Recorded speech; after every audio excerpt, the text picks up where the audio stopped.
லட்சுக்குருவியும் சுபாக்குருவியும் வெளியே வேலைக்கு சென்று விட்டனர்.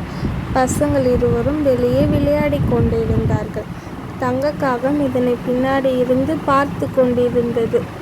இந்த பசங்க விளையாடுறாங்க, எப்படின்னா நம்ம வீட்டுக்குள்ள போயிட வேண்டியதுதான். போயிட்டு நம்ம படுத்து தூங்கிடலாம். தங்கக்காகம் பசங்க விளையாடி கொண்டிருக்கும் போது உள்ளே சென்று விட்டன.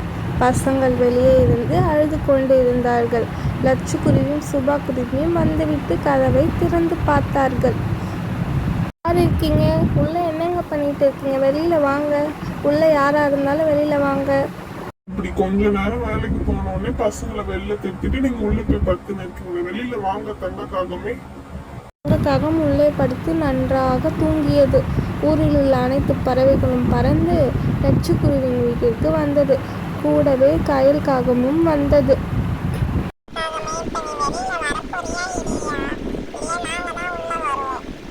வாங்க தங்கக்காகமே வெளியில, என் பசங்க எவ்வளோ நேரமா அழுதுன்னு இருக்காங்க.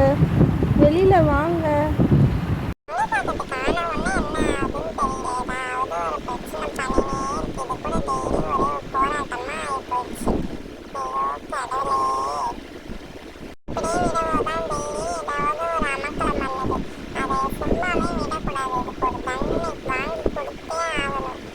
நீங்க முதல்ல உங்களை வெளியில வர சொல்லுங்க.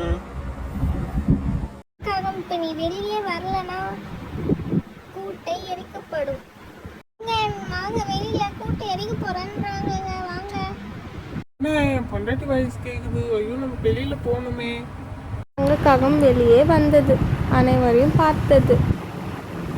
தங்கக்காகம் வசமாக மாட்டிக்கொண்டது. என்ன பேசுவது தெரியாமல் அமைதியாக நின்று கொண்டிருந்தது. உங்களுக்கு அறிவு இருக்க, ஏன் பசங்களை வெளியில தெரிவித்துட்டு நீங்க உள்ள போய் படுத்து கொண்டிருக்கிறீர்கள்? வேலைக்கு போறதுக்காக போகணும். வரதுக்குள்ள இவ்வளவு பிரச்சனை. தங்கக்காகவே உன் மேல டெய்லி ஏதாவது ஒரு பிரச்சனை வருது. இதுக்கப்புறம் இந்த காட்டிலே உன்னை சேர்க்கிற மாதிரி இல்லை.